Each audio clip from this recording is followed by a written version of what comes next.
ça fait 5 ans que tu es sorti de ça, mais c'est pas fini le travail de reconstruction non plus, là. Non, du tout. Puis je pense que ça va être le travail d'une vie, là. Exact. C'est quelque chose qui laisse énormément de séquelles. Mmh. Comme je disais, je vois pas ma mère comme une autorité parentale, là. C'est un lien qui a été affecté Mmh. à jamais par mon parent aliénant, là. Allô à toi qui m'écoutes. Merci d'avoir choisi mon podcast Corsé, le podcast qui parle de coparentalité. Même si c'est parfois corsé, c'est pas si sorcier d'arriver à mieux communiquer avec ton coparent. Que tu sois en couple ou séparé, ou une autre forme de coparentalité, ou que tu travailles dans l'aide aux familles, Corsé risque de te donner des pistes pour améliorer ton quotidien dans ta famille. Je suis Cynthia Girard, psychoéducatrice, médiatrice familiale et psychothérapeute coparentale, et je te souhaite des réponses et du plaisir, car Corsé, ça commence maintenant.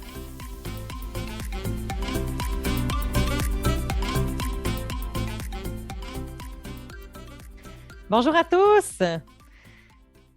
Aujourd'hui, en fait, je suis très heureuse des invités que je reçois parce que oui, c'est la première fois que sur le podcast Corsé, on reçoit pas une, pas deux, mais 3 invités en même temps. Alors, vous pouvez vous dire que le sujet sera extrêmement important et donc bien pertinent. En fait, je reçois Caroline, qui est fondatrice et présidente du Carrefour Aliénation parentale. Je reçois Johanna, qui est responsable de l'accompagnement des familles au Carrefour Aliénation parentale. Et je reçois Amy, qui a vécu l'aliénation parentale et qui est une ambassadrice exceptionnelle du Carrefour Aliénation parentale. Bonjour, mesdames. Bonjour. Bonjour. Alors, je vais prendre le temps, en fait, de vous reconnaître, premièrement, en fait, parce qu'au moment où est-ce qu'on enregistre, nous sommes dans le mois de la sensibilisation à l'aliénation parentale. La semaine prochaine, vous aurez la chance d'entendre Karine et Maëve qui, en fait, c'est mère et fille qui ont vécu aussi l'aliénation parentale et on va discuter ensemble, elle et moi, de leur parcours, de ce qu'elles ont vécu, de qu'est-ce qu'elles en comprennent et de qu'est-ce qui reste aujourd'hui de tout ça. Aujourd'hui, on va aborder en fait la question de l'aliénation parentale, mais pas uniquement de ça. On va beaucoup aussi mettre en lumière un organisme que j'affectionne particulièrement, que je réfère régulièrement et qui est extrêmement pertinent et qu'ils ont des outils, qu'ils ont des services et qui peuvent aider et qui peuvent faire la différence. Je parle du Carrefour Aliénation parentale. Caroline, Oui. vous êtes la fondatrice et la présidente du Carrefour Aliénation parentale. C'est qui, Caroline? Oh, wow, quelle belle question. Je te dirais, dans ce rôle-là, je suis d'abord euh, une maman qui exprime tout l'amour pour ses enfants, puis tout ce qu'on doit faire pour eux autres, tout ce qu'on doit être pour eux autres. Puis, je suis aussi une intellectuelle scientifique, alors le besoin de comprendre et le besoin de mettre un cadre et le besoin de parler des vraies choses est excessivement important pour moi parce que je entendre, c'est qu'à un moment donné, on ne comprend plus rien parce que si on ne définit pas bien, on n'encadre pas, ceux qui ont vraiment besoin de cette voie-là ne l'auront pas. Et on va parler d'un peu de tout. On va amener n'importe quelle solution. Moi, je pense rien qu'un médecin, s'il ne met pas le diagnostic sur quelque chose, alors comment il va être capable d'avoir le bon traitement? Alors, c'est pour ça que, quel que soit, il n'y a pas un mot, il n'y a pas un diagnostic qu'on doit laisser pour contre, qu'on doit prendre au détriment d'un autre, parce que tout ça existe. On doit le regarder dans toutes ces options. Puis pour moi, ben, je viens du monde scientifique, je viens du monde pharmacologique, et c'est là que, pour moi, cette relation-là est importante, puis comprendre. Et la première chose aussi, c'est de dire, si on ne permet pas un mot, on ne permet pas, comment être capable de trouver une solution si on n'a pas de mots on n'a pas de le mot pour le dire et qu'on va surtout être compris dans tout ça. Alors, qui je suis? Je suis une maman qui a souffert de l'aliénation parentale. Je suis une maman qui était dans l'incompréhension mais totale. Je suis une maman qui a voulu cogner à toutes sortes de portes, mais aucune de ces portes-là ne m'a amené vers le mot, vers la situation qu'il fallait.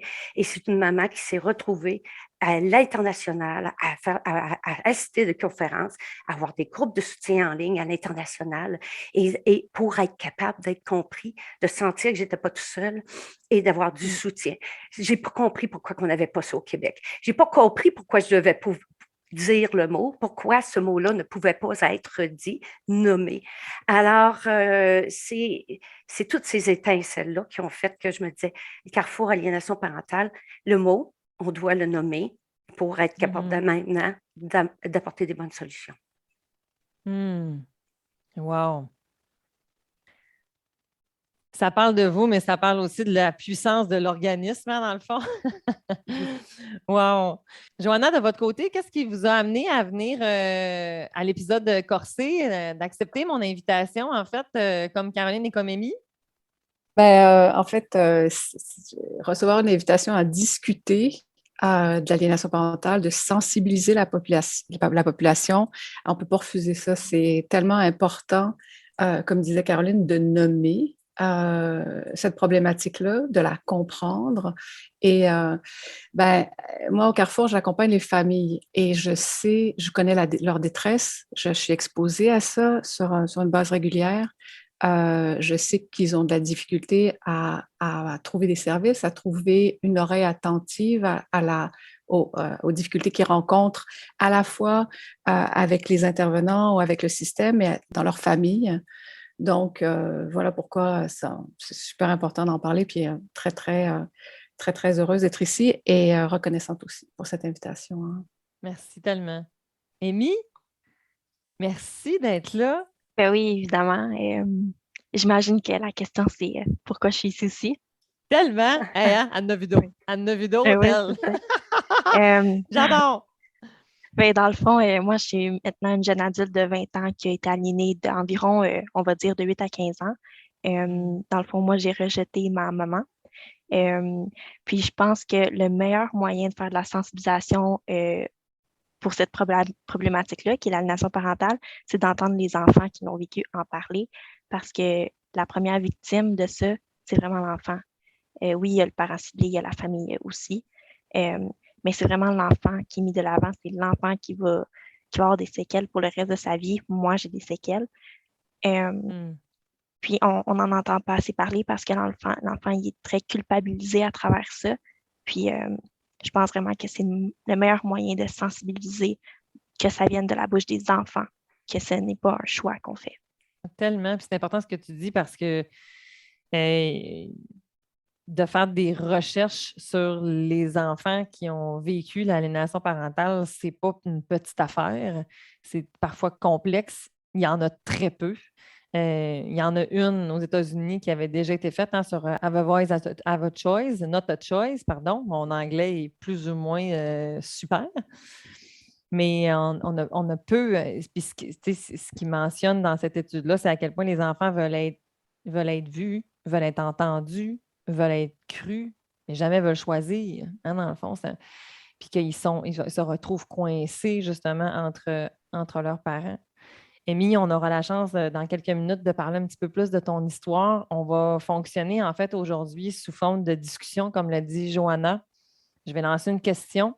Vous pourrez peut-être là, en fait, y aller et chacune pourra renchérir absolument. Là, ça va être vraiment l'objectif est de pouvoir discuter et mieux comprendre dans l'objectif de pouvoir mieux aider encore. Moi, c'est ma mission. C'est pour ça qu'elle est née Corsé, de pouvoir faire en sorte que la communication entre deux parents ne s'arrête pas au moment où est-ce qu'on se sépare. Et que si elle n'existait pas, eh bien qu'elle débute, parce qu'avoir un enfant, c'est à jamais. Caroline, j'aimerais ça, en fait, savoir pourquoi le CAP, pourquoi c'est venu et c'est quoi le CAP, en fait, justement? Qu'est-ce qu'on retrouve sous ce toit-là? Et le CAP a plusieurs missions. Je dirais que la première, c'est une sensibilisation de tous.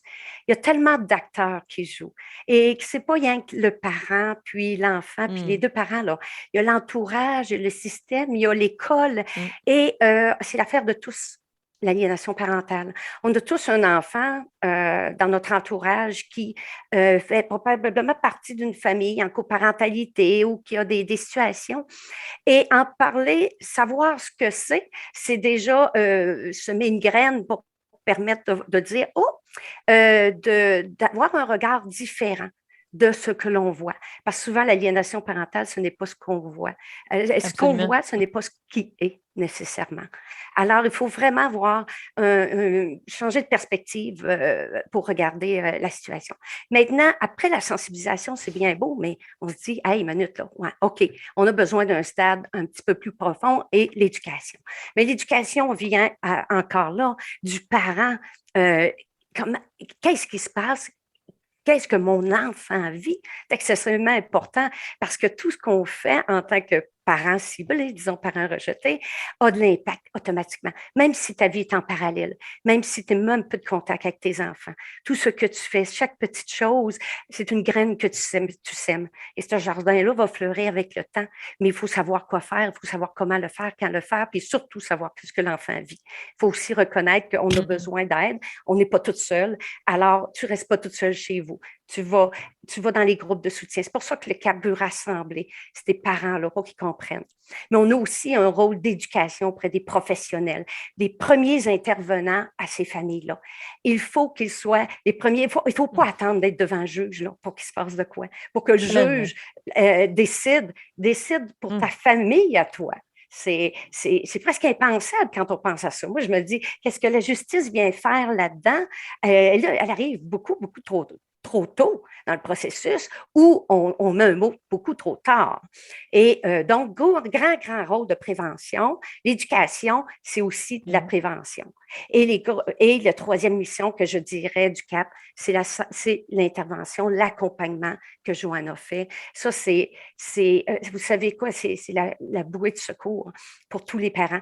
Le premier mot que tu dis, « Hey, je ne suis pas tout seul », c'est excessivement fort. Comprendre ce que l'enfant vit, c'est excessivement fort. C'est des outils absolument incroyables pour le parent. Puis, le CAP, c'est ce qu'il donne actuellement, mais on a tellement plus à donner, mais il y a tellement de ressources qui sont nécessaires. Alors, on donne l'essentiel actuellement. J'aimerais rebondir sur ce que Caroline dit parce que quand elle parle de sensibilisation, c'est vrai que c'est tellement important. Nous, on a remarqué au Carrefour que dans les premières années, on a commencé à faire des cafés-rencontres, donc des groupes de soutien en 2018. Et donc, ça fait 4 ans. Et au début, il y avait à peu près juste des cas lourds qui arrivaient, donc des cas de parents en rupture de lien ou en risque très, très, très, très élevé. Donc, ça veut dire qu'ils étaient en difficulté relationnelle avec leur enfant. Et c'était imminent. Là. Ils savaient qu'ils s'en allaient à la cour et puis on devait décider de la garde. Est-ce qu'il allait avoir un changement de garde au profit du parent au comportement aliénant? Donc, c'était beaucoup de gestion de crise, c'était beaucoup de parents en très, très grande souffrance. Donc, les parents arrivaient très tard.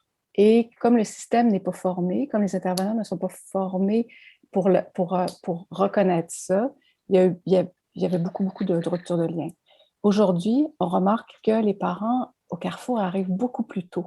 Et ça, c'est fantastique parce que ils ont, comme vont le dire la plupart des parents qui sont sensibilisés, éduqués au phénomène de l'aliénation et à cette dynamique-là, ils ont un pouvoir ils ont un pouvoir de réparation, ils ont un pouvoir d'apaisement. Donc, ils peuvent contrer les effets néfastes ou délétères des comportements aliénants ou d'une campagne de dénigrement. Et ça, c'est bien, c'est très, très bien. Et plus la population sera sensibilisée, et comme disait Caroline, c'est l'affaire de tous, l'aliénation. Ça veut dire que le voisin, quand il voit que oups, tout à coup, il ne va plus chez papa, le petit Léo, il ne va plus chez papa, ou la petite Camille, elle ne va plus chez maman. Ben, pourquoi? C'est pas nécessairement normal.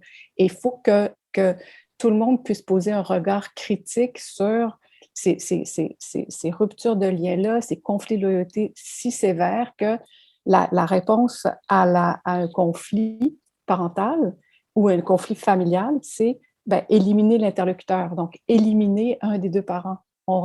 C'est ça le drame qui se joue présentement au Québec, là, dans les familles. C'est la façon de régler un problème. Puis malheureusement, le système est complice de ça.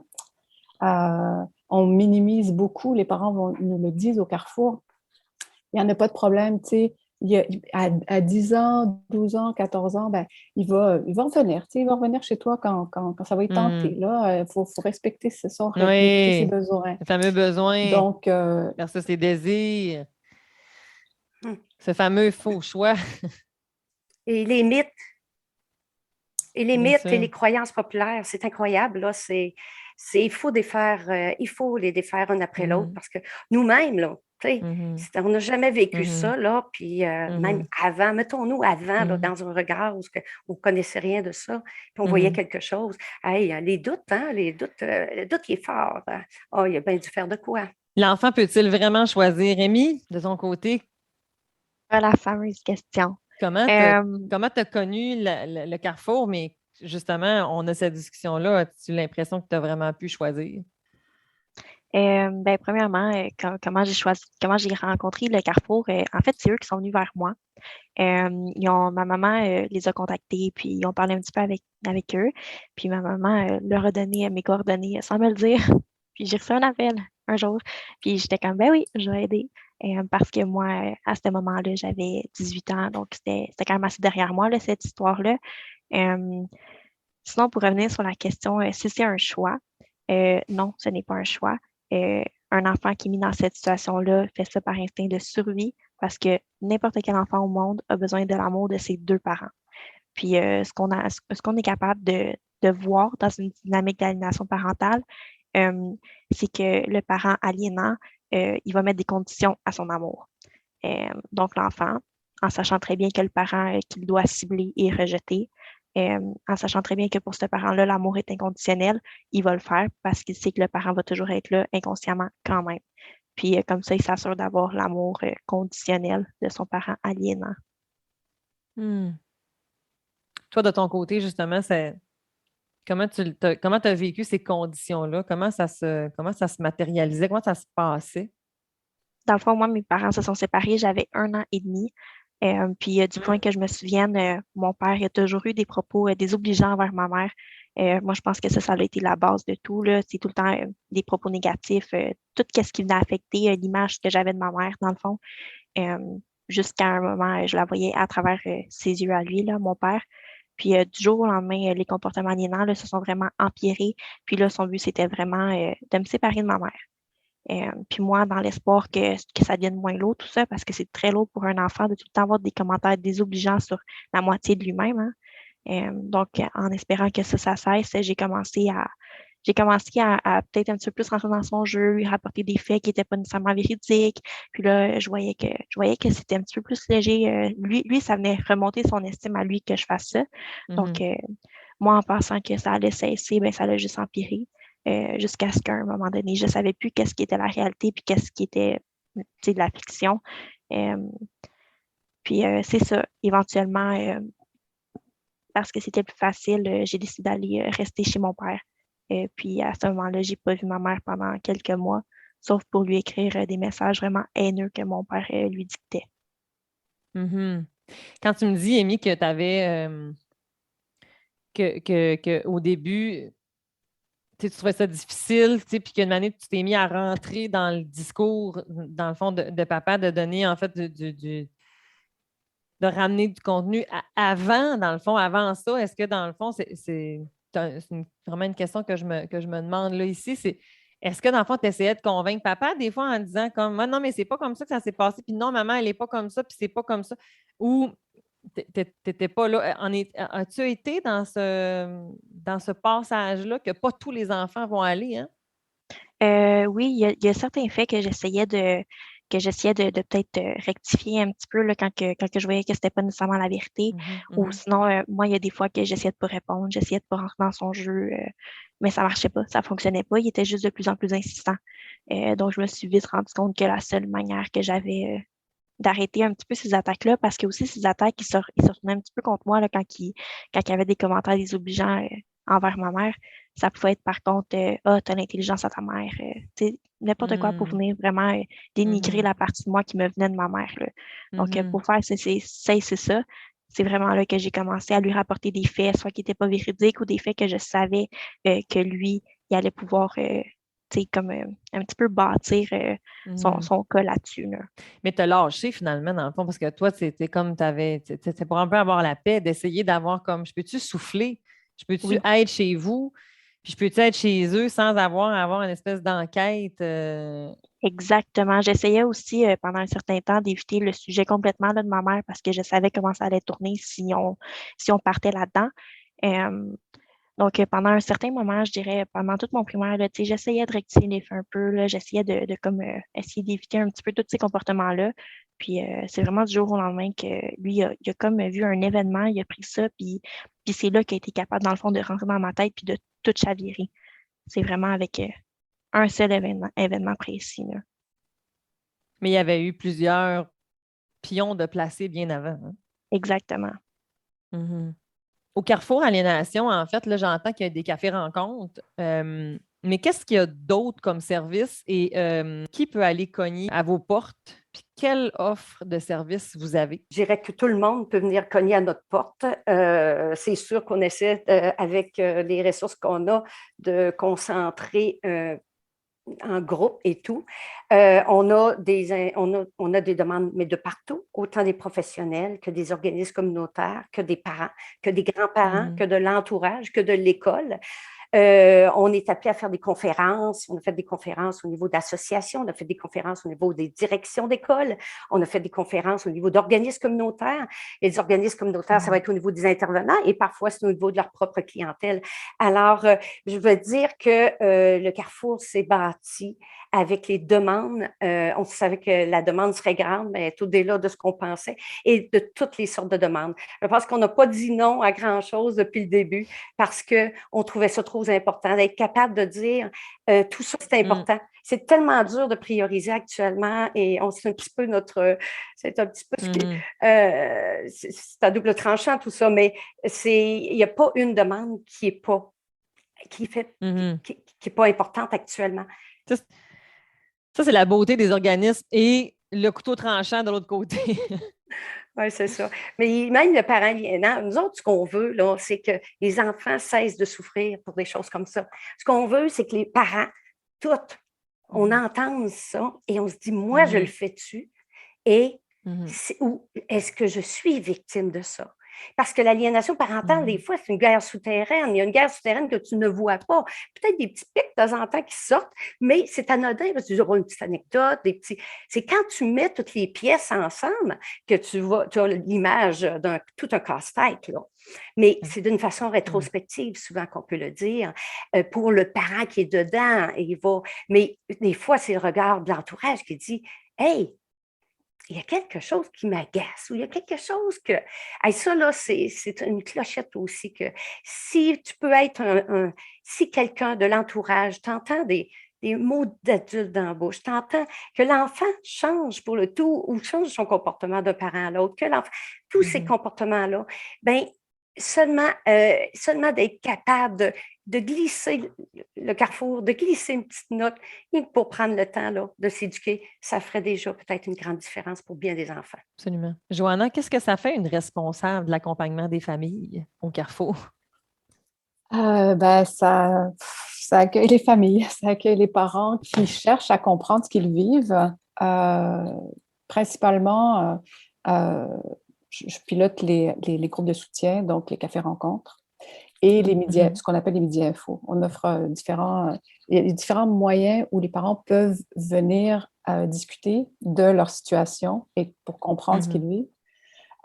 Mais à la base, à la fois les médias infos, les cafés-rencontres, les groupes de soutien et l'accompagnement individuel sert à la base à faire en sorte que le parent comprenne dans quelle situation il se trouve, qu'est-ce qu'il vit et surtout que vit son enfant. Parce que s'il ne comprend pas d'abord le conflit de loyauté dans lequel se trouve son enfant ou le rôle qu'il a à jouer, ben, il ne pourra pas l'accompagner, il ne pourra pas l'apaiser et il ne pourra pas aussi dédramatiser la situation.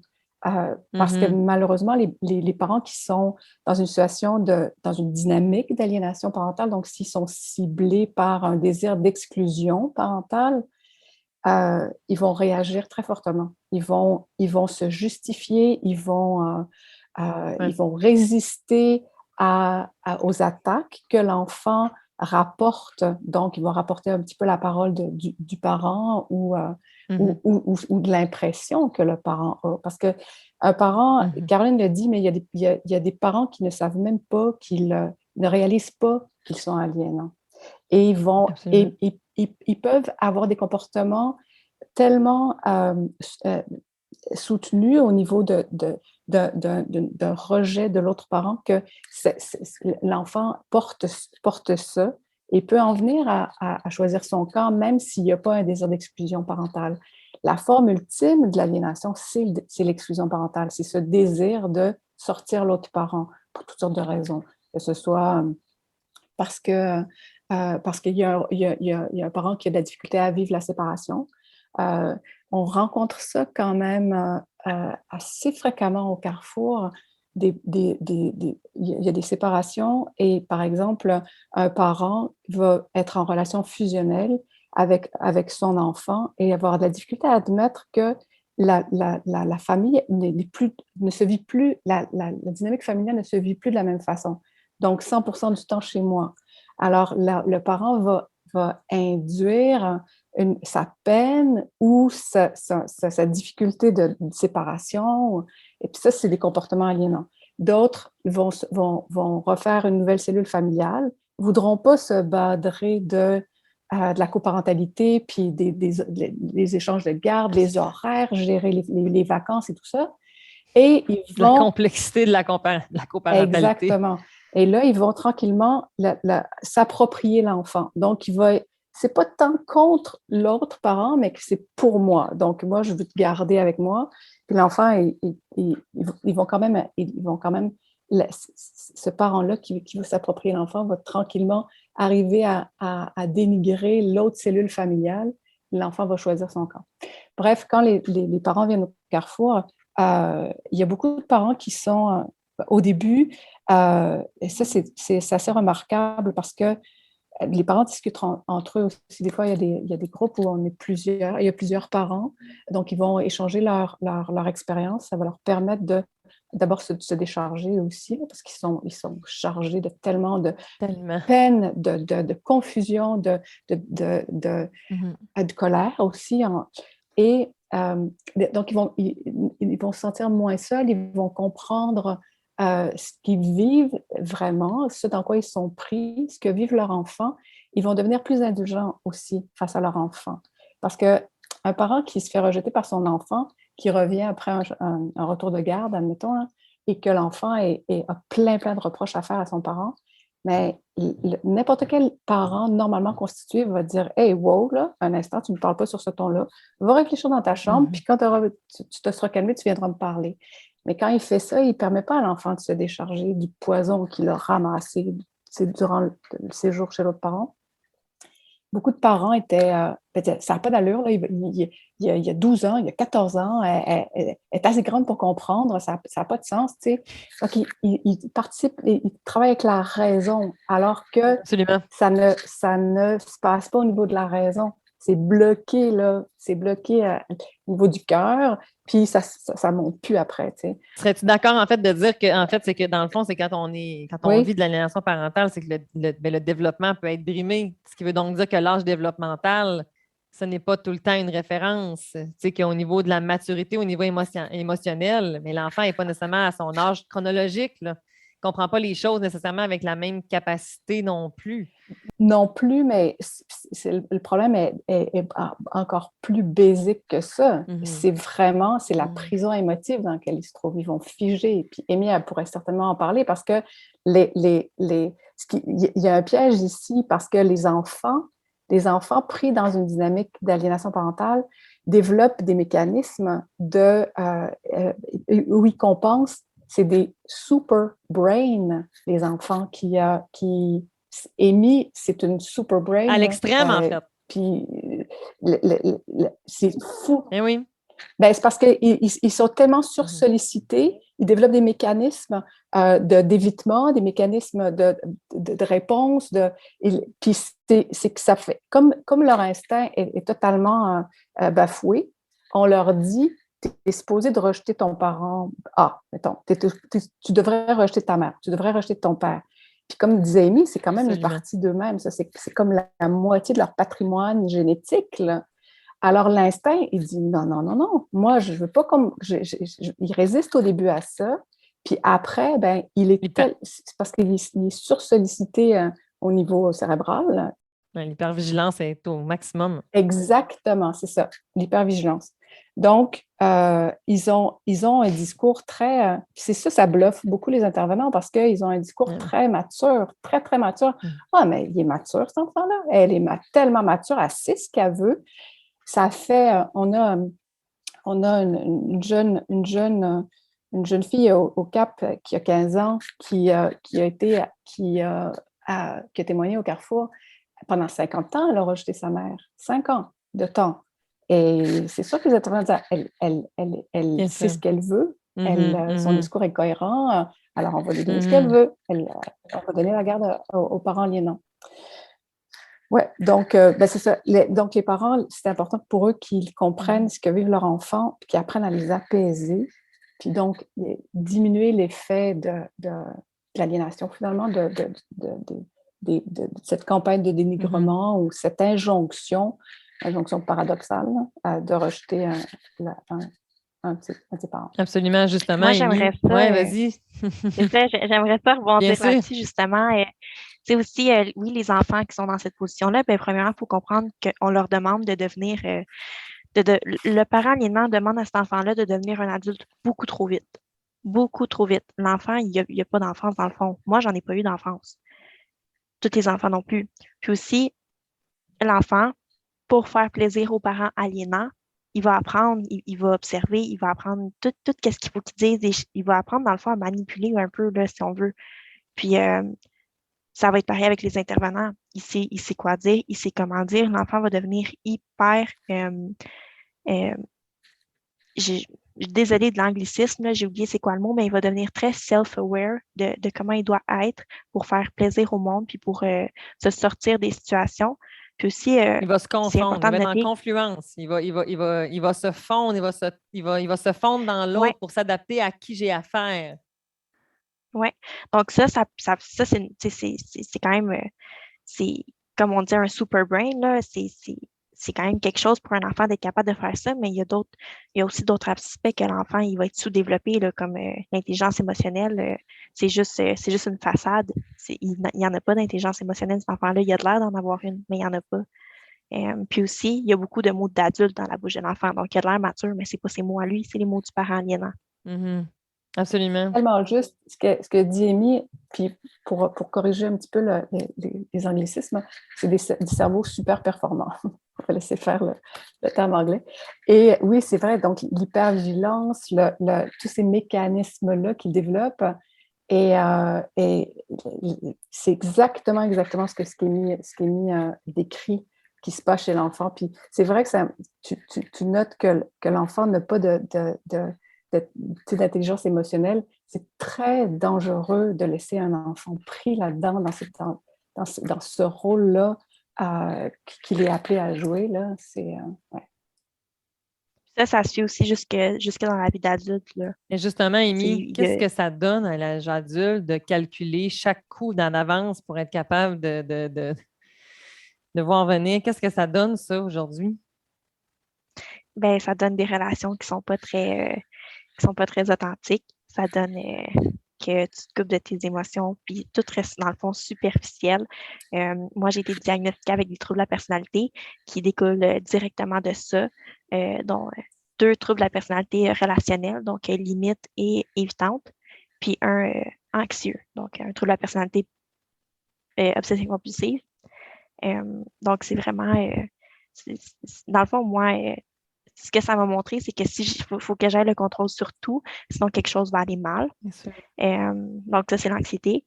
Puis sinon, ça m'a aussi, l'aliénation parentale, ça m'a montré que si je faisais pas certaines choses, mais je pouvais être rejetée, on pouvait ne pas m'aimer. Puis maintenant, ça s'applique dans absolument toutes mes relations. J'ai toujours peur de me faire rejeter, j'ai toujours peur de ne pas me faire aimer. Je dois toujours être à mon 100%. J'évite toutes les formes d'affection au cas où je me ferais rejeter. Donc, c'est quelque chose qui me suit encore aujourd'hui, même si moi, j'en ai conscience de ce que je fais, même si j'en ai conscience des troubles que j'ai, c'est quelque chose que je dois travailler avec tous les jours, puis c'est une difficulté vraiment majeure dans ma vie. Exactement. Puis j'ai envie de mentionner justement, tu sais, que c'est pour ceux qui nous écoutent, des fois, peut-être que se dire, ouais, mais là, elle comprend maintenant, tu sais, elle les connaît, ses diagnostics, elle comprend qu'est-ce qu'elle vit, elle le sait. Fait que, tu sais, comment ça se fait que c'est encore là? Bien, parce que la construction de la personnalité, c'est quelque chose qui se fait dès le jeune âge et ça s'inscrit dans un pattern relationnel, ça s'inscrit dans une structure de personnalité, c'est très complexe. Et de modifier ces patterns cognitifs-là, en fait, la manière de percevoir le monde nous a été induit par nos parents, la manière dont je me suis attachée à ceux-ci va m'amener à percevoir le monde, soit dans la confiance ou dans la méfiance, et de pouvoir modifier tout ça. C'est un travail de longue haleine. C'est un travail qui demande du temps, qui demande de la réparation, qui demande de l'introspection, mais qui, malheureusement, on peut pas peser sur reset puis de recommencer. On doit apprendre à composer avec ça. On doit apprendre à développer des stratégies pour vivre avec ça. Mais on peut pas se guérir de tout. On ne peut en fait que de pouvoir en fait détecter plus rapidement qui prend place. Hein, dans le fond, probablement qu'Amy, des fois, tu te dis comme oh là, c'est peut-être cette portion de moi-là qui est là. Là, aujourd'hui, c'est peut-être cette portion. Tu sais, des fois, on est capable de plus se voir aller, d'en prendre plus rapidement conscience pour pouvoir se donner cet espace-là pour vivre, qu'est-ce qui est là, puis après ça, de pouvoir mettre en application un autre schéma relationnel qui, lui, va être plus sain pour ma relation, mais aussi pour moi-même. Ça fait-tu du sens, Amy?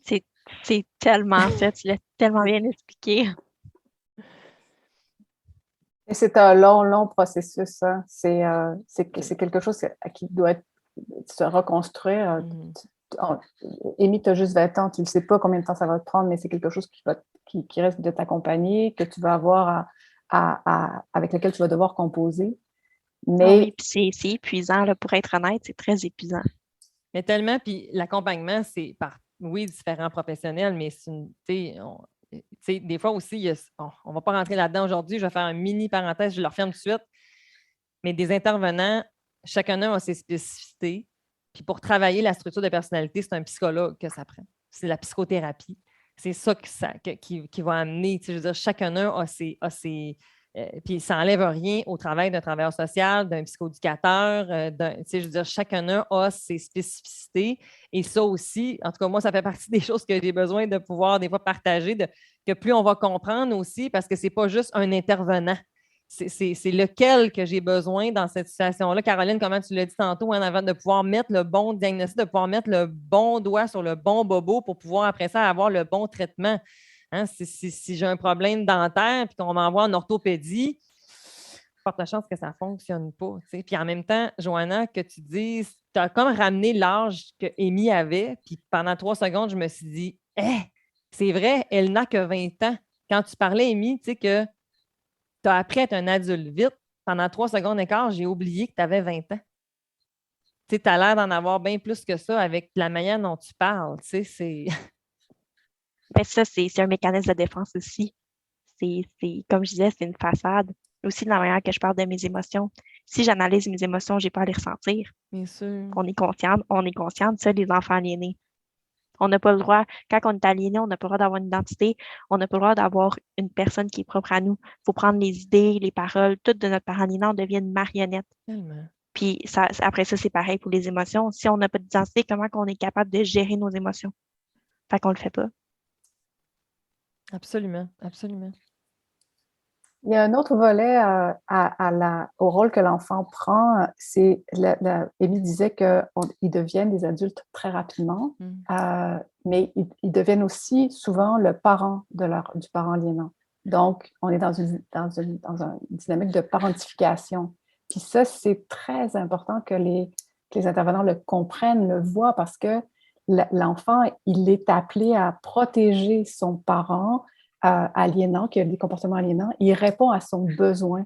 Souvent, au Carrefour, on dit aux parents, tu sais, c'est très difficile ce que ton enfant te rapporte. C'est très douloureux, c'est insultant parce que tu te fais insulter, on te fait de faux reproches, il y a de fausses accusations également.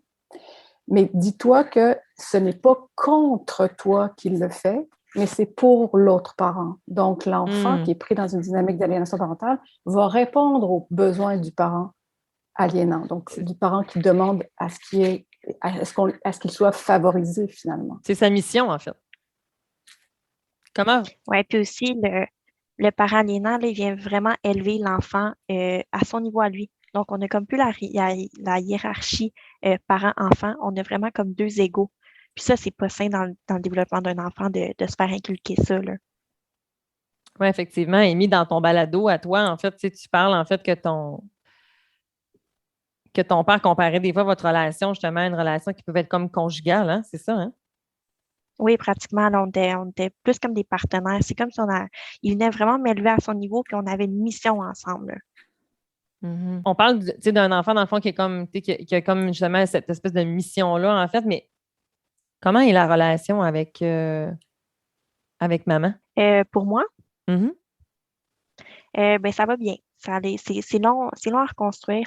C'est important de comme penser que j'ai vraiment des souvenirs qui ont été effacés de ma mémoire, j'ai des idées qui ont été implantées dans ma tête. C'est comme si on avait un petit peu nettoyé là, mon cerveau. Fait que des fois, c'est un petit peu dur pour moi encore aujourd'hui, même si ça fait 5 ans que c'est terminé tout ça, là, de savoir c'est qui ma mère, qu'est-ce qui est vrai, qu'est-ce qui s'est passé quand j'étais jeune. Il y a des choses que je me souviens plus. Moi, mon enfance est un peu effacée, là. Donc, c'est un petit peu dur, mais j'ai pas de difficulté à en parler avec elle. Je pense qu'on a quand même une bonne relation. C'est sûr que j'ai beaucoup de la misère à la voir comme ma mère. Je pense que c'est quelque chose que je vais avoir de la misère toute ma vie. Notre relation, écoute, depuis que j'ai peut-être 10 ans, est vraiment plus comme une relation mère-fille à cause de l'aliénation. Puis, par contre, cette année, c'est la première année que j'étais capable de lui dire je t'aime en 8 ans. Et puis même là, je me sentais pas bien de le dire. Puis c'est pas parce que je le pense pas, c'est parce que je suis juste pas capable de l'exprimer, je sais pas Tu comment. n'avais pas le droit. Puis exactement, j'avais pas le droit. Fait même aujourd'hui à 20 ans, même si ça fait 5 ans que je suis plus sous l'influence des comportements aliénants de mon père, je suis encore pas capable de lui dire je t'aime. C'est quelque chose que vous voyez, ça, Johanna et Caroline, au Cap. La différence avec dans la fratrie, en fait, justement, tu sais, comme la manière dont la relation avec l'autre va se reconstruire. Est-ce que c'est des choses que vous voyez? C'est tellement incroyable de voir l'avant et après par moment aussi. C'est de voir cet écart-là qui est presque inimaginable, de dire comment ça a pu avoir passé d'une très belle relation à cette rupture-là. Puis, des fois, ça peut aller très, très vite aussi. Et la fratrie, absolument. Il y a des enfants qui sont, sur 4 enfants, il va en avoir rien qu'un, mais il y a des fois, l'enfant l'aîné et entraîne les autres aussi. Il suffit d'en avoir un qui devient lui qui va devoir entraîner les autres aussi. Je dirais que toutes les situations sont dans la nature et on n'est pas en mesure de dire ça se passe de même, de même, de même. Là. Il y a des grandes lignes et c'est en allant dans le cœur des familles et de la dynamique. Alors, moi, je dis souvent, on voit souvent que l'enfant qui est aliéné est un peu mis sur un piédestal par le parent aliénant ou qui est un peu l'enfant choyé ou l'enfant chouchou. Puis, L'enfant champion, l'enfant soldat. Absolument. Puis lui, il va prendre vraiment son rôle à cœur, là. Puis convaincu, convaincant, il va berner tout le monde. Si personne n'est capable de lire entre les lignes de ce discours-là, si personne n'est habilité, on parlait de psychologue tantôt, que c'est lui qui est habilité à comprendre la psychologie humaine. Oui, mais l'aliénation parentale, c'est toute une science en soi. Et même si tu es psychologue, ça ne veut pas dire que tu es capable de comprendre et d'identifier l'aliénation parentale et on le voit énormément. Tout à fait, Caroline, puis c'est une bonne rectification parce que tantôt, je parlais d'une reconstruction au niveau de la structure de la personnalité, mais de pouvoir accompagner les familles qui vivent l'aliénation parentale. y a plus qu'une sorte d'intervenant qui peut intervenir, bien entendu, là, tout à fait. Puis il faut qu'il soit formé. OK? Les experts vont dire que c'est une science, c'est un phénomène contre-intuitif. Ce que tu vois, ce n'est pas nécessairement ce qui est. Le parent aliéné ou le parent qui est ciblé est souvent vraiment vu comme il est colérique, il est hystérique, il n'est pas bien dans sa peau. Moi, je comprends que l'enfant ne veut pas le voir, mais voyons donc, regarde-le là. L'autre, il est assez calme, l'enfant le préfère, tout va bien. Alors, ce regard-là, ce premier regard-là, qui a le goût de travailler avec un parent qui est dans tous ses états? Alors ça, il faut vraiment, puis dès que tu es formé adéquatement, ça se voit assez bien. Donc, pour un œil non averti, c'est extrêmement dangereux d'aller mettre un diagnostic et de penser que je sais ce que je sais peut-être pas. Ou que là, l'intervenant peut justement venir, en fait, mettons comme amplifier ou en tout cas, peut venir comme mettre de l'huile sur le feu, là, finalement, de venir comme empirer ou en tout cas contribuer à la dynamique parce que même si l'enfant a donc bien de l'air de savoir ce qu'il veut, surtout quand il atteint une fameuse âge, ce fameux 8-12 ans, où est-ce que là, il se passe bien des affaires alors qu'on sait aussi qu'au niveau du conflit de loyauté, dans leur développement cognitif, il y a comme les deux sont très contradictoires. Le pouvoir qu'ils atteignent à ce moment-là versus ce qui se passe dans leur cœur, dans leur tête au niveau développemental, ça va tellement pas ensemble que c'est pas pour rien que ça fait autant flamèche puis que ces enfants-là, des fois, on a des réactions extrêmement explosives, mais que c'est pas vrai qu'ils peuvent choisir, c'est pas vrai qu'ils veulent choisir. Puis j'adore le mot contre-intuitif parce que c'est tellement ça, c'est tellement vrai que les intervenants, ça va les amener dans des malaises énormes parce que, voyons donc, on dirait que je force un enfant à venir me voir en séance pour travailler le ratissage de liens, pour travailler la relation avec son autre parent, alors que c'est ça que la littérature elle nous dit qu'il faut faire, dans le fond, parce qu'on sait maintenant que c'est ça, mais effectivement, ça prend tout un doigté. Johanna, tu fais oui de la tête, vas-y, j'ai envie de t'entendre. Oui, non, mais j'ai envie de parler un petit peu de la réalité des parents parce que ce qui est confondant aussi pour les intervenants, c'est un peu comme Caroline disait, ils vont réagir au rejet, ils vont être émotifs, ils vont se justifier, ils vont pas avoir l'air si plaisants que ça. Donc, les intervenants vont se dire, ben, je peux comprendre. Finalement, cet enfant-là ne pas triper trop chez ce parent-là. Mais c'est que le parent, il est paniqué d'être en perte de contact, de lien. Absolument. Et c'est aussi la souffrance que vivent ces parents-là. C'est vraiment minimisé. Et puis, il y a un des premiers parents qu'on a rencontré en café rencontre avait dit, c'est la souffrance d'un parent qui perd son enfant et elle est méprisée. C'est parce que c'est non seulement minimisé, mais ces parents-là n'ont pas d'aide parce qu'ils sont reconnus coupables. Le parent au comportement aliénant, comme disait Caroline, est tout à fait en confiance. Il est favorisé. Il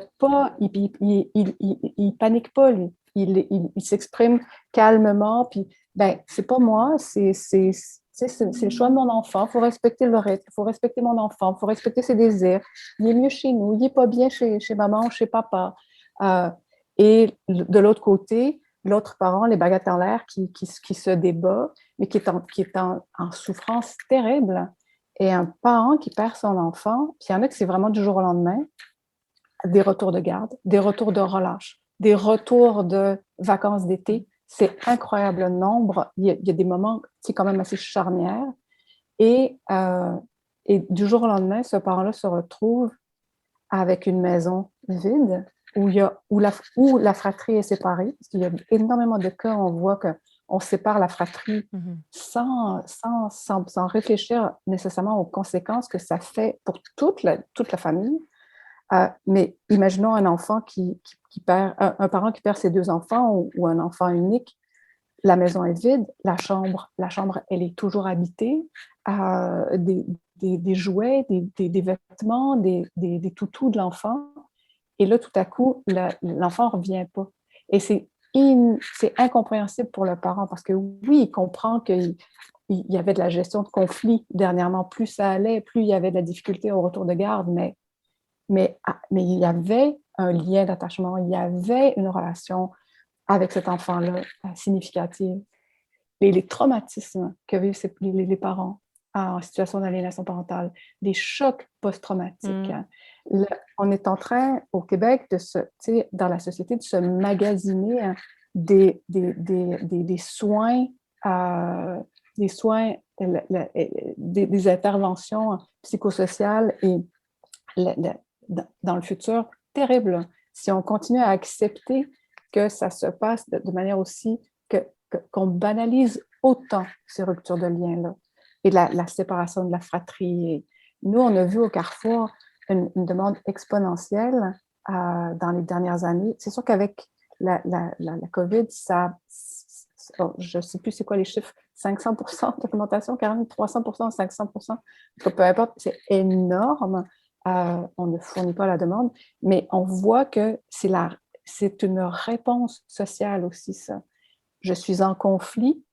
La réponse au conflit, c'est j'élimine l'interlocuteur.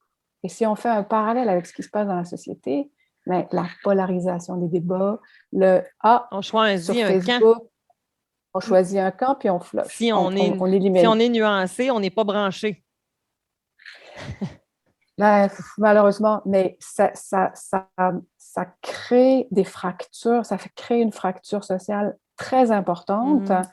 Puis le fondement, l'attachement, le fondement, les racines chez l'être humain, chez l'enfant, ben, ces enfants-là qui sont en rupture de lien et qu'on ne répare pas, ben, ils sont déracinés. Donc, cette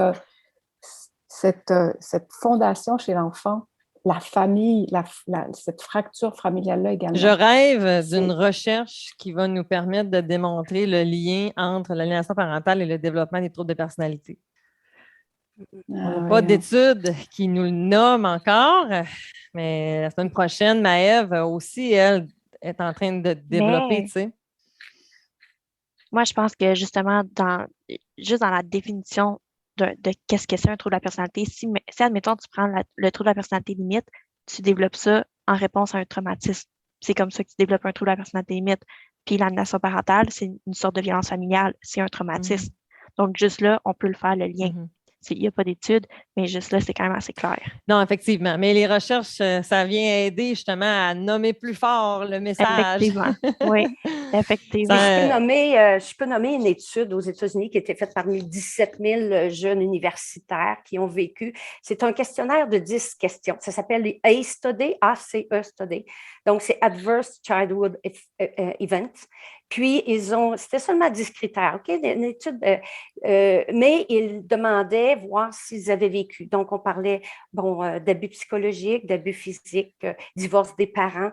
Est-ce qu'un parent qui les a déjà frappés? C'est 10 critères. Et ils démontraient qu'à partir de 3 à 4, ils avaient vraiment un facteur de risque absolument énorme au niveau de certains troubles de personnalité, la santé physique aussi, des maladies, là, certaines maladies inflammatoires, taux de suicide, c'était x10. Et en aliénation parentale, tu as à la base, tu as 4 de ces critères-là qui sont cochés sur les 10. Et au niveau d'aliénation parentale, tu as facilement 4 à 7 critères dans ces 10-là qui vont être selon la famille.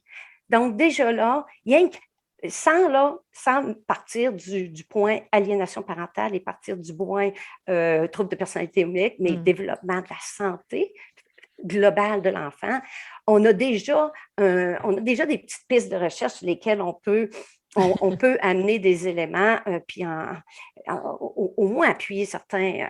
De toute façon, il n'y a rien de meilleur que des témoignages de jeunes et pour savoir ça aussi. Sûr, mais pour ceux qui diraient que c'est anecdotal, ben allons plus loin, puis il y a des choses qu'on peut amener. Là. Ben oui, exact, tout à fait.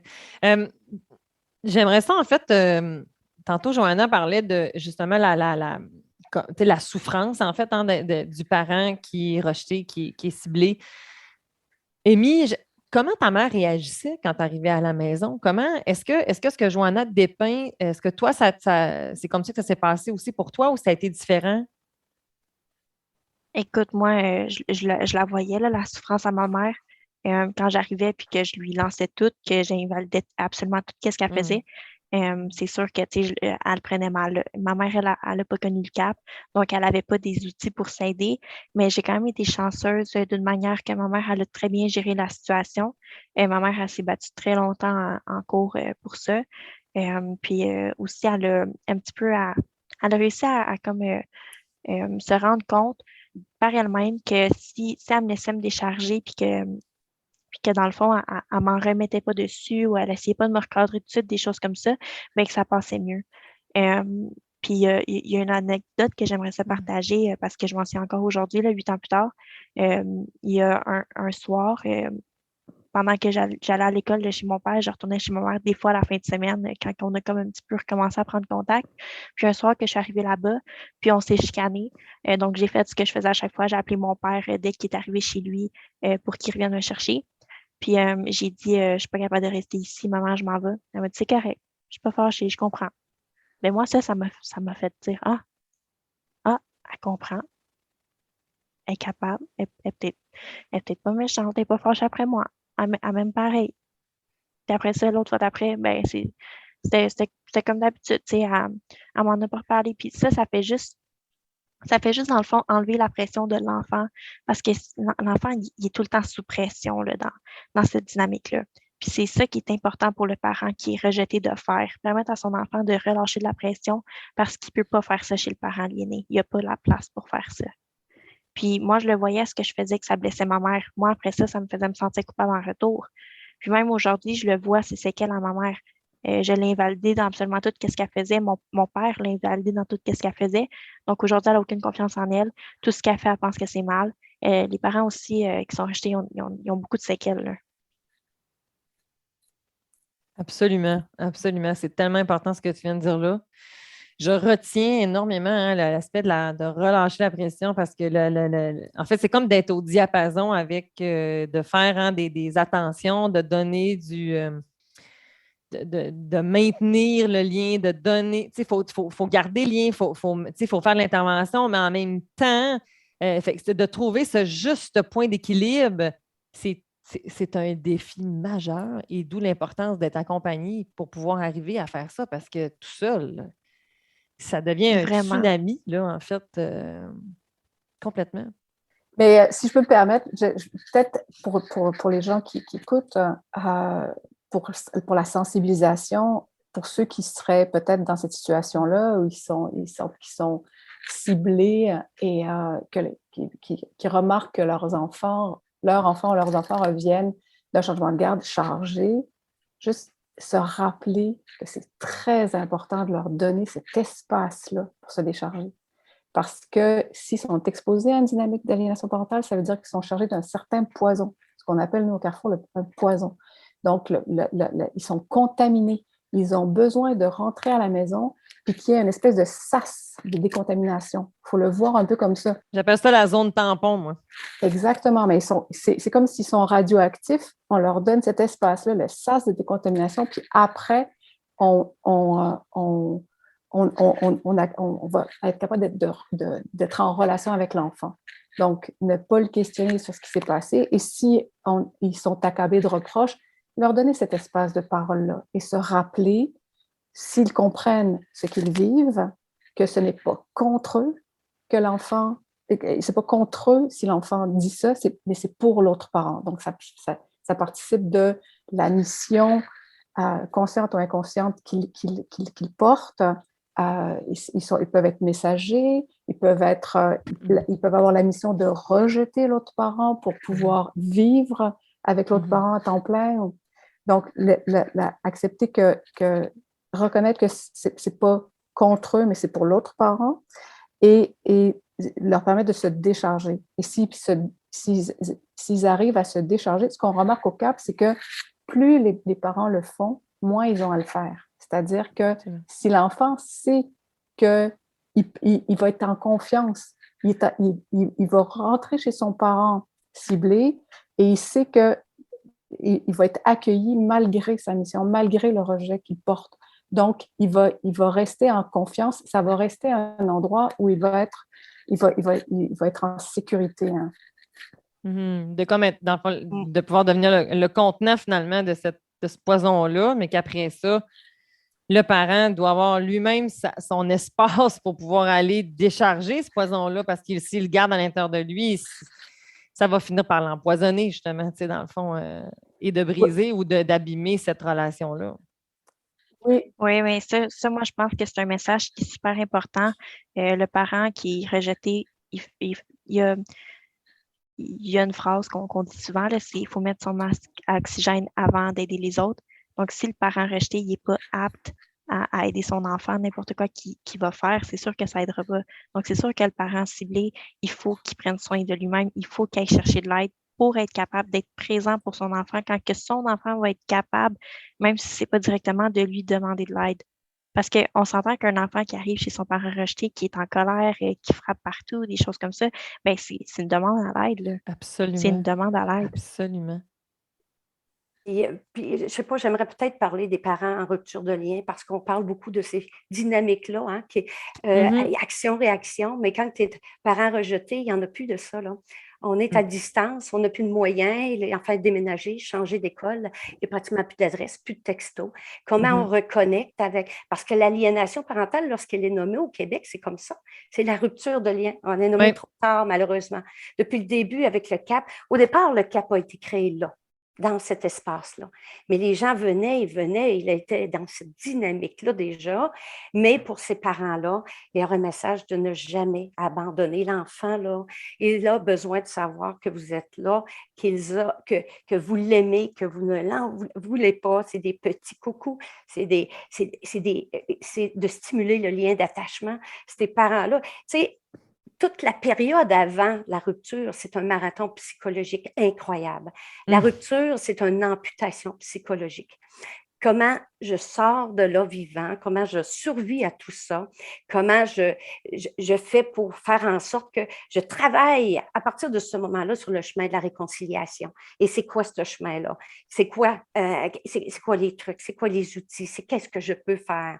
Le CAP aussi va offrir ça. Il y a des groupes de soutien qu'on fait en sorte que lorsqu'il y a rupture, comment tu vis ta vie en parallèle. Tu n'es pas rien qu'une maman, tu n'es pas rien qu'un papa, tu es un individu à part entière, de reprendre ce rôle-là, de reprendre ta santé, parce que l'enfant ne veut pas un parent mort à la bouche, ne veut pas un parent qui est pas en santé. Et rien que, par exemple, être l'exemple de son enfant, pour lui donner les raisons de revenir à un moment donné, il faut être présent, il faut être en santé, il faut être solide, il faut qu'il ne s'agisse jamais de savoir qu'on est là et qu'on l'aime, et en dépit de toute situation. Il n'y a pas de contexte ici. Comme disait Amy tantôt, l'amour inconditionnel, c'est là qu'il faut se situer. C'est comme de faire le deuil d'une relation pour se permettre de vivre la naissance d'une prochaine relation potentielle. Oui, parce que tu vois souvent ton enfant te quitte et c'est un jeune enfant, c'est un petit ado. Puis tu le retrouves un adulte. Tu n'as plus la même personne, non? Non, c'est ça. Tu ne connais pas cette personne-là. Tu l'as connu, mais tu ne peux pas suivre ce lien-là. Alors, comment tu recoues tous ces éléments-là? C'est un grand processus. Tu sais, on détruit rapidement, mais reconstruire, c'est long. Et il y a tu marches autant sur des œufs à reconstruire que tu as marché sur des œufs à essayer de faire ton possible pour tenir le lien. Alors, c'est tout ça qu'il faut comprendre, mais c'est tout ça qu'il ne faut surtout pas rester tout seul et il ne faut surtout pas abandonner. Abandonner, ça ne veut pas dire que tu es tout le temps là. Tu prends ton break, là. Tu as le droit à tout ça, là. Tu as le droit de reprendre ton air, là. Mais c'est très, très important qu'on comprenne que l'aliénation parentale, c'est la rupture de lien. Et avant ça, c'est un risque de perte de lien. C'est deux périodes très différentes. C'est sur un continuum et c'est des outils totalement différents. Ce n'est pas la même chose. Donc, c'est pour ça à quel point la personnalisation de chaque cas est importante. Le fil conducteur est le même. Mais ce qu'on va donner comme outil à une personne qui arrive en prévention versus à une personne qui est vraiment proche du risque de perte de lien, à l'autre qui est carrément carrément, dans un sens, rejeté et plus presque de lien, même plus avec l'école par moment. Alors, ça, c'est toutes des choses, c'est tous des états différents qu'il faut prendre d'une façon différente. Alors, mais c'est un message aux écoles, c'est un message aux intervenants, c'est un message aux parents. Mais tellement parce qu'aujourd'hui, en fait, peut-être qu'il y en a certains qui se disaient, mais quand est-ce qu'ils vont parler de la définition de l'aliénation parentale? Peut-être que même vous trois, les filles, vous êtes dit, comment, vas-tu nous le demander de m'amener c'est quoi l'aliénation parentale? Puis au début, je voulais vous demander qu'est-ce que l'aliénation parentale? Et au moment où est-ce qu'on est rendu dans l'enregistrement, je pense que je n'ai pas besoin de demander c'est quoi l'aliénation parentale parce qu'en fait, il faut savoir encore aujourd'hui que la fameuse définition de l'aliénation parentale est encore controversée. Elle n'est pas, on tend vers une définition commune de plus en plus, mais il demeure encore que c'est pas unanime et que ça peut être controversé, donc ça se peut. OK, ça, il faut avoir ça en tête. La nuance que Caroline vient d'amener, en fait, sur ce continuum, c'est quelque chose qui est extrêmement important parce que ça vient qualifier, ça vient nommer qu'il y a de la gravité et que ce n'est pas blanc-noir, il y a des étapes. C'est un processus et qu'à chacun de ces processus, il y a des interventions ciblées.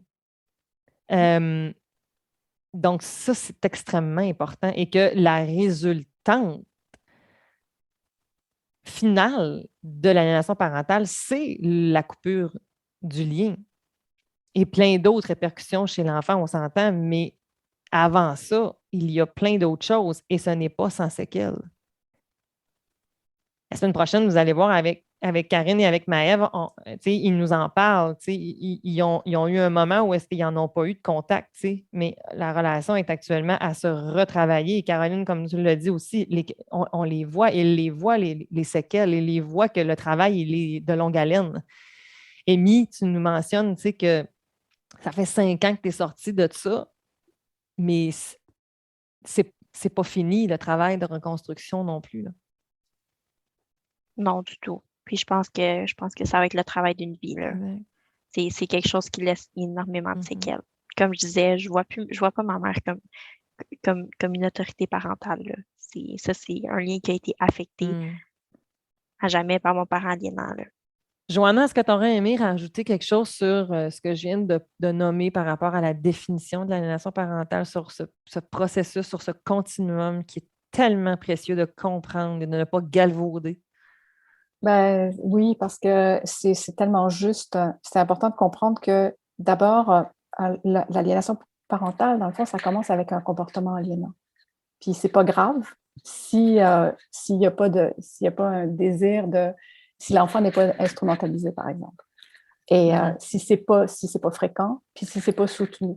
L'aliénation parentale, c'est dans la fréquence, puis c'est dans l'intensité.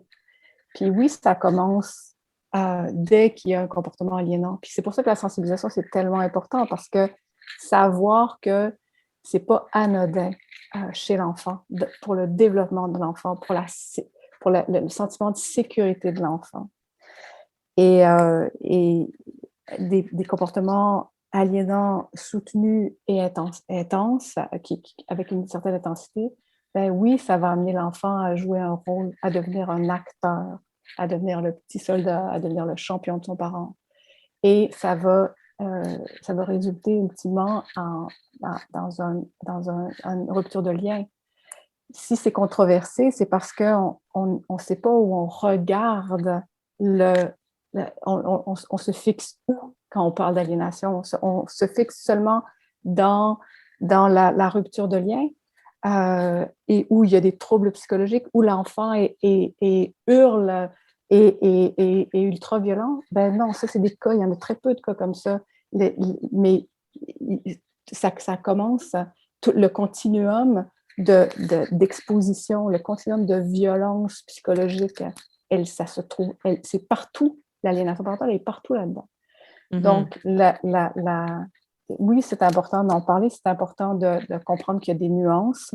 Et comme disait Caroline, c'est du cas par cas, c'est-à-dire qu'il faut étudier pour comprendre comment intervenir et comprendre ce que vit exactement l'enfant. Il faut étudier l'historique familial, comment ça se passait à l'intérieur de la cellule familiale, donc la famille nucléaire. Ensuite, au moment de la séparation, est-ce qu'il y avait un lien fort avec les deux parents, ou est-ce que c'était une relation qui était courte, ou bon. Il y a tellement de facteurs à regarder pour savoir comment intervenir. Mais c'est important d'être attentif à l'enfant, aux besoins de l'enfant, puis au récit du parent également. Parce qu'on le dit, oui, l'enfant souffre, c'est terriblement souffrant pour l'enfant, et il y a des séquelles importantes, et c'est très souffrant pour le parent qui le vit. Et la famille élargie, ça, on n'en a pas beaucoup parlé, mais il y a la fratrie, il y a les grands-parents. On a beaucoup de grands-parents qui viennent au carrefour, qui sont en rupture de lien avec leurs petits-enfants. C'est une tragédie. Joanna, ce que tu as mentionné, c'est extrêmement important et je vais le nommer parce que ça se doit d'être nommé. C'est sur mon podcast, j'ai le droit de dire ce que je veux. Je vais revenir avec le mot du début, puis c'est parfait, on va aller vers la fin. Caroline, en début, vous avez encore nommé, puis pour moi, c'était extrêmement important, mais puis vous l'avez tout nommé, en fait, à votre niveau, mais je reprends encore ça en début. On est commencé avec ça, ça se tient. L'importance de bien comprendre à quoi on a affaire. Et quand on fait un processus de diagnostic, le professionnel va devoir faire un épurage. Il va devoir regarder au niveau différentiel, est-ce que ce trouble ne s'explique pas par autre chose? Ce qui veut donc dire que, comme Joanna, tu mentionnais tantôt, d'aller comprendre la dynamique, de regarder l'observation familiale pour s'assurer que est-ce qu'on est dans autre chose comme dans de la violence conjugale? Est-ce qu'on est dans de la violence familiale? Est-ce qu'on est dans des méthodes éducatives déraisonnables, de l'abus physique? On est-tu dans autre chose? Dans du trouble de santé mentale important qui ne peut pas être pris en charge, qui ne peut pas... On est-tu dans quelque chose d'autre qui va mieux expliquer l'aliénation? Parce que ça fait aussi partie de la controverse actuellement. C'est qu'on dirait que l'aliénation devient une espèce de parfois de fourre-tout, puis que là, on confond des affaires, puis ce n'est pas ça. Ce n'est pas ça. Puis aujourd'hui, je ne voulais pas qu'on aille dans tout ça parce que l'important, c'était de parler. Je pense qu'on a bien, en tout cas, j'ai l'impression qu'on a passé le message que j'avais envie de passer pour bien comprendre et qu'on n'a pas l'aliénation, c'est une chose en soi. La violence conjugale, c'en est une autre. Les abus physiques ou les méthodes éducatives ou quand on n'a pas la même manière. Est-ce que l'aliénation parentale, il y a de la violence là-dedans? Oui, on en a parlé justement, mais est-ce que ça appartient à toute la question de la conjugalité, de la familialité? C'est tellement pernicieux, c'est tellement insidieux, il y a plusieurs autres affaires, mais l'aliénation, comme on l'a compris aujourd'hui, je pense, c'est que le avant et le après, c'est pas la même chose. Vous allez le voir la semaine prochaine avec Karine et Maëve. Ça ne s'explique pas. Comment ça se fait qu'avant, on avait ce portrait-là et qu'après, on avait l'autre portrait? Et j'ai mis aussi la nuance que Joanna t'a mis, c'est qu'un comportement, ça commence avec mais un comportement n'égale pas aliénation. Il faut faire attention. C'est cette fréquence-là, c'est cette récurrence-là, c'est cette intensité-là et que le post-séparation est un facteur de risque extrêmement important. D'où l'importance. Et mesdames, j'ai envie qu'on termine sur ça.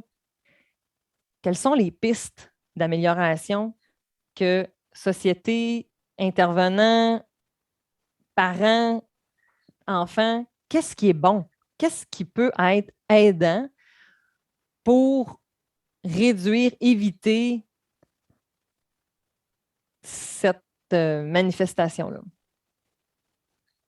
C'est tellement beaucoup de choses. En matière de résolution, on doit travailler sur les macros et le micro. Hein? Ça, il n'y a pas de doute. En prévention, si on calcule rien que le coût d'un enfant aujourd'hui qui est dans un processus d'aliénation parentale, qui a besoin de travailleurs sociaux à l'école, les psychologues, le juge, si on calcule qui rentre à l'hôpital, qui est en psychiatrie, tentative de...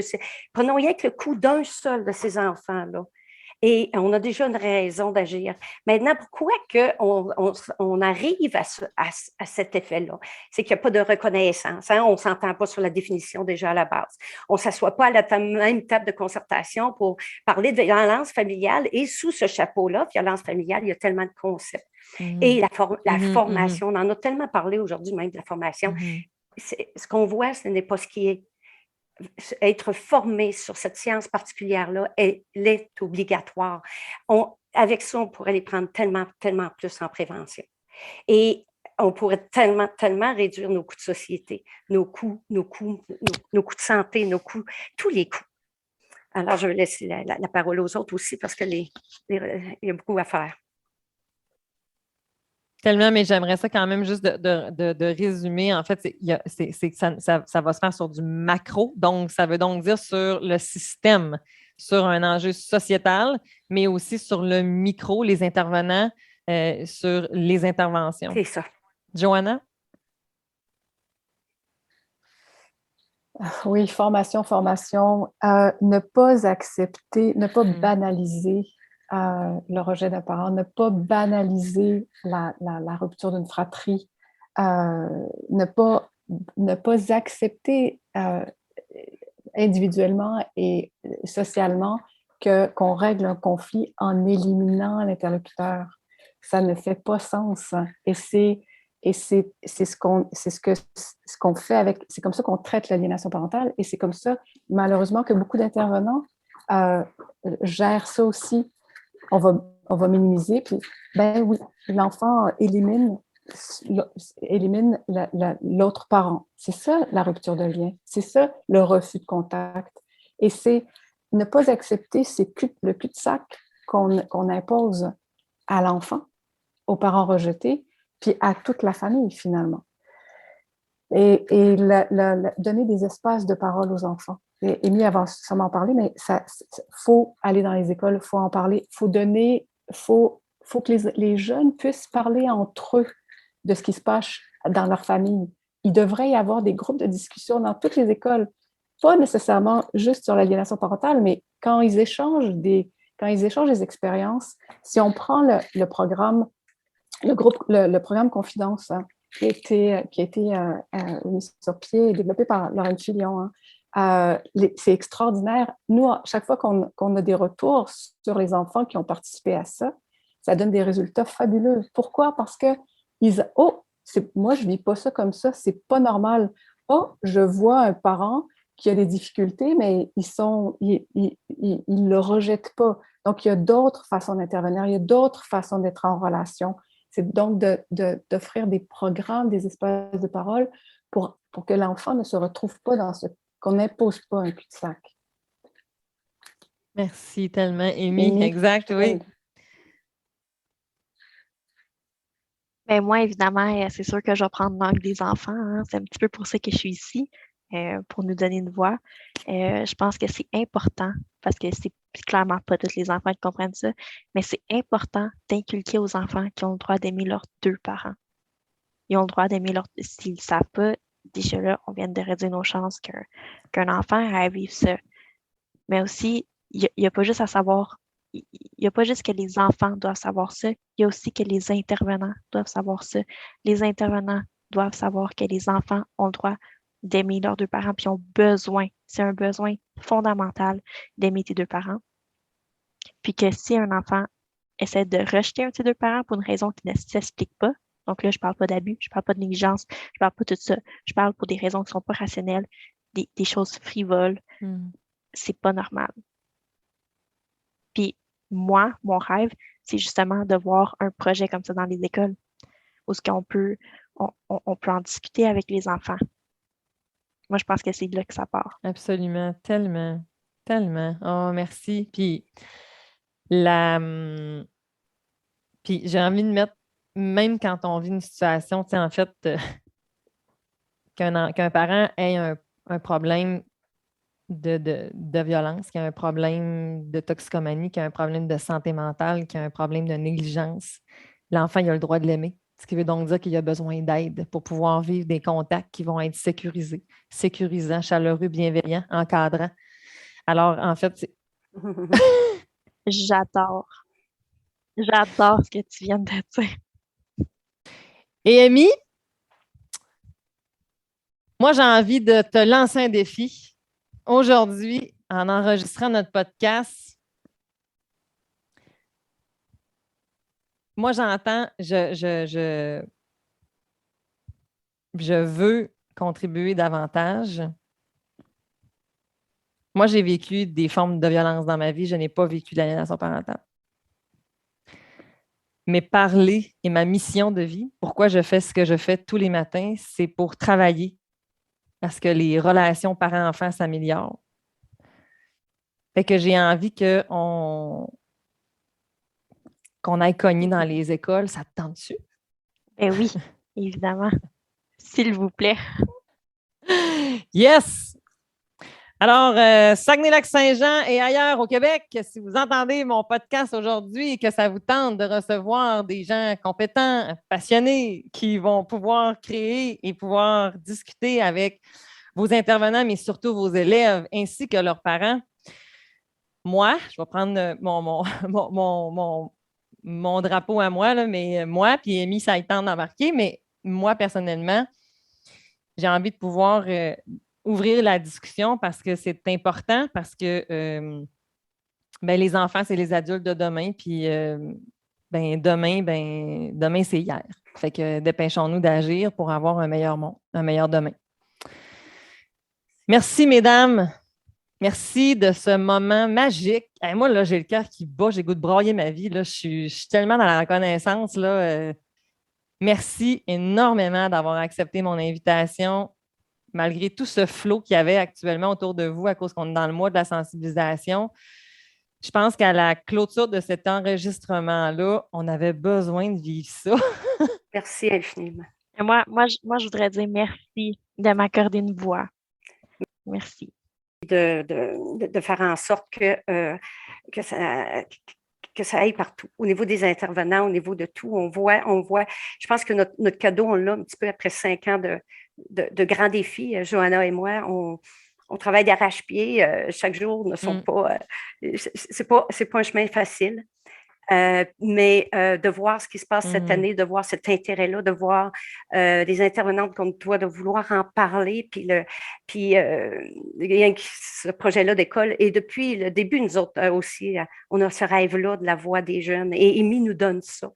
Alors, c'est un cadeau extraordinaire qu'on a. Puis le CAP va faire ses petits, puis pour les parents, pour les enfants, pour notre société en général, de toute façon. Merci d'ailleurs. Merci de l'invitation. Oui, merci parce que, tu sais, tu parlais plaisir. de statistiques et d'études. Dès qu'Amy va pouvoir parler aux jeunes, les jeunes leur parole va se libérer, hein, et on va finir par avoir le nombre. Nous, au CAP, maintenant, on a le nombre au niveau des adultes. On a eu assez de cas, pour être capable d'asseoir et de corroborer les études internationales et la science et tout ça. On a la preuve que les écrits scientifiques sont justes. Et on est capable de rajouter de l'information par-dessus ça. Maintenant, il faut aller chercher la voix des enfants. Amy, elle a permis déjà à certains jeunes de venir vers nous. Tu vas recevoir Maëve la semaine prochaine. Elle fait partie de ça, de ces jeunes-là. Mais aller dans les écoles, parler aux jeunes, les rejoindre. Ça nous prend un compte Instagram qui puisse pénétrer le cercle des jeunes, puis on va y arriver. On va l'avoir le nombre pour faire ces études-là. Alors, merci pour ce podcast, puis merci pour l'ensemble de ton œuvre, finalement, parce que c'est visiblement une très belle mission que tu incarnes. Merci. Alors, la semaine prochaine, soyez à l'écoute parce qu'on continue cette discussion-là, mais on va rencontrer Karine et Maëve qui vont nous parler de leur histoire à elles. Merci. Bye-bye. Oh mon Dieu, quel épisode on vient d'avoir. Je sais pas pour vous, mais moi, j'en ai encore des frissons. La semaine prochaine, soyez avec nous, on continue comme je viens de le mentionner. Si vous vivez une séparation conjugale difficile, si vous avez l'impression qu'aujourd'hui, il y a un élément qui vous a parlé, je vous invite à aller chercher de l'aide. Je vous invite à aller contacter le Carrefour Aliénation parentale, à ne pas rester seul avec cette situation parce que, comme vous avez pu le voir, cette situation peut devenir grave, mais aussi, plus on comprend ce qui se passe, plus on peut intervenir en amont et en prévention, et ce, dans le meilleur intérêt de vos enfants. Comme toujours, si aujourd'hui je vous ai brusqué, si j'ai été confrontante, je l'ai faite avec tout mon amour et avec toute ma bienveillance, parce que mon unique mission, c'est d'améliorer vos relations parents-enfants. Merci et à la semaine prochaine. Bye bye!